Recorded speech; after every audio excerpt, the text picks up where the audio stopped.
नमस्कार, मी शिल्पास किचनमध्ये तुमचं मनापासून स्वागत आहे। तुम्ही बघू शकता, तुम्हाला दिसत आहे व्हिडिओमध्ये हा आहे कांदा आणि बनत आहे अंड्याची चटणी। आणि तुम्ही बघू शकता इथे लाल आपला कांदा झालेला आहे। सोबत टाकायचं आहे आपल्याला ही हिरवी मिरची आणि लसूणची पेस्ट आहे। सोबत टाकायचं आहे आपल्याला हळदी पावडर हे अर्धा चमचा टाकायचं आहे। त्याच्यासोबतच टाकायचं आहे आपल्याला चवीपुरतं मीठ। तुम्ही बघू शकता चवीपुरतं हे मीठ आणि याला छान असं हलवायचं आहे।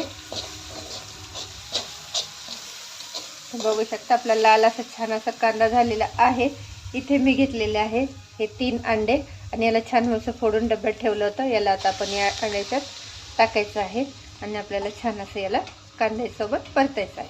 तुम्ही बघू शकता याला असं आपण अंड्याला असं फोडून घेतलेलं होतं पहिले त्याच्यामध्ये। याला छान असं याला आपल्याला एकजीव असं शिजेपर्यंत हलवायचं आहे असं।